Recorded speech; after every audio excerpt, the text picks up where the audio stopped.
Hello, I'm the Nostalgia Critic guy. Remember it so you don't have to. A lot of us are familiar with the hit film The Mask. No, not that one, but trust me, that's hilarious! You'll get a lot of laughs out of that. No, I'm talking about the Jim Carrey movie. Featuring cartoony visuals with groundbreaking effects and spawning several spin-offs, including a TV show and an instructional video for the Antichrist. Most of you won't be shocked to know that The Mask was based on a comic book. This is no big surprise. I mean, the movie was about a weak guy getting superpowers to save the day. But that's not the kind of comic book it was. The comic book was disturbing as hell. It was violent, intense, gritty, and so gory that I'm just going to warn you now that if you are the tiniest bit squeamish, you should not watch this from here on out. No, really, I know it sounds silly, but The Mask can be so bloody it can actually make people queasy. It is that intense. Oh, I see. You're still watching the video, so you think you can handle it. Well, just to make sure you made the right choice, let me show you this little brief scene from the comic where a guy starts cutting his cheek. Yeah, he's just doing that for fun. Can't you just hear that spelled out sound effect? Still think you can take it? Well, how about another panel of him doing the same thing, only this time a little closer. Notice how much detail they're drawing in there with the veins and such?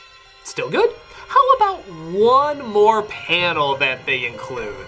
This one, the closest, oozing with red where you can practically see all the art.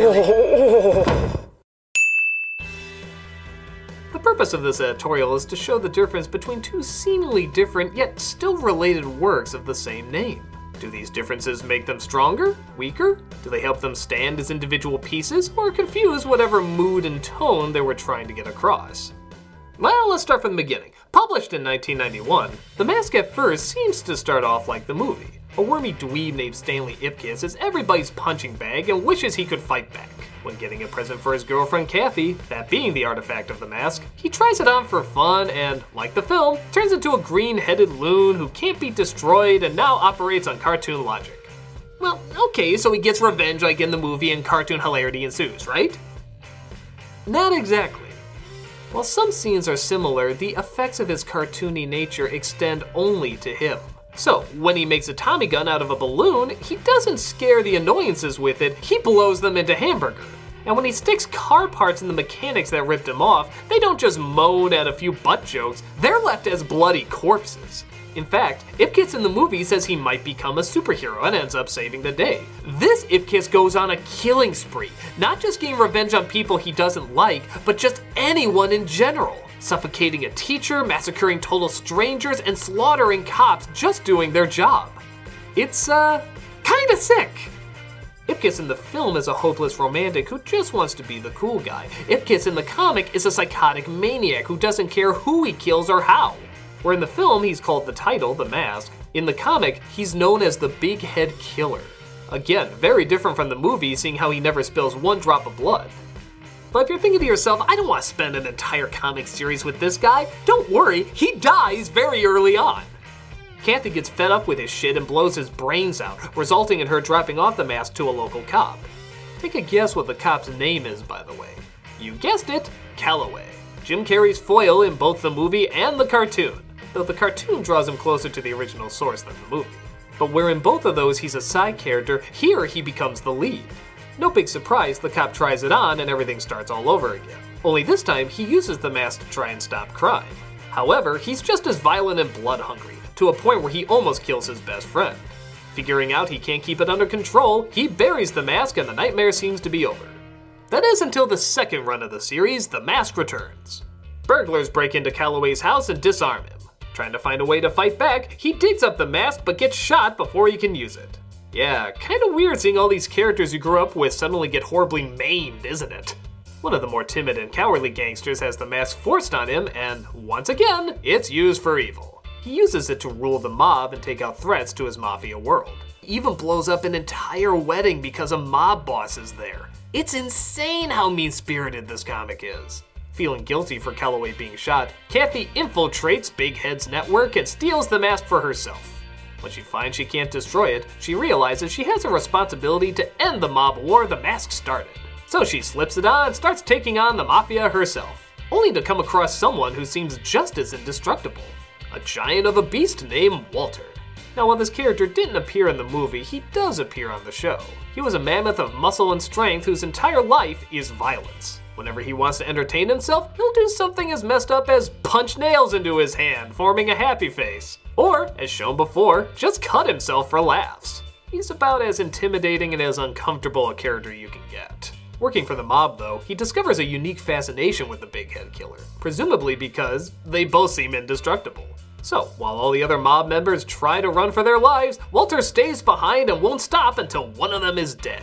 This goes on for hours until Kathy decides she can't control it anymore and knows whoever has it is just gonna kill everybody eventually anyway. So she decides she doesn't give a shit and hands it over to Walter, who intriguingly has no interest in it. She's even kinda pissed off. Why wouldn't he want it? It doesn't seem to make any sense. But before that can be answered, Calloway wakes up from the hospital and drives a car into Walter, losing both him and the mask. Things seem to settle down until the third revival, The Mask Strikes Back. Now this series is especially interesting because it was written after the success of the movie, and it clearly shows. A group of teens come across the mask and use it not to murder, but just to do teen stuff. Become a rock star, go on a party spree, and even become a superhero. The violence is replaced with more wacky visuals that fit more in the Jim Carrey movie than it did in the comic series. Even when blowing up a bomb in a police station, the cops are just covered in black soot. That kind of thing would never happen in the first series. But it does allow for some really fun and inventive artwork, and they do still sneak in some grisly images, as Walter nurses himself back to health and is looking again for whoever has the mask. This time though, he's not screwing around. When he has the mask, he knows what to do with it. He slaps that sucker on, only to find it does nothing.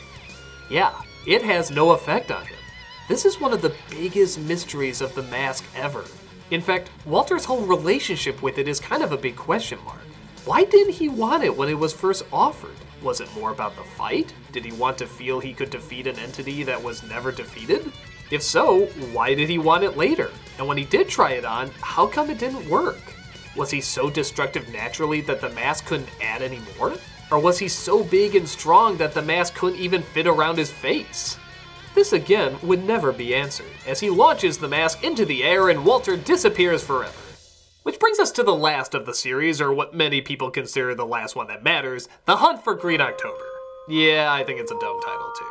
While a bunch of assassins are searching for the mask, a father is looking after his child who has emotionally shut herself off from the world. This being because her mother died. She won't talk, smile, she barely even communicates. The father comes across where the mask landed though, and naturally tries it on and uses it to go after the bullies who mocked his kid. But things become tricky when his daughter wants to dress up like the big head killer for Halloween. He has to tell her no because that's a psychotic killer, even though he is the psychotic killer. But that doesn't stop her from trying anyway, as she's booted from the school dance and made fun of once again. This is easily the most depressing part of the series because a lot of it does center around this kid's pain.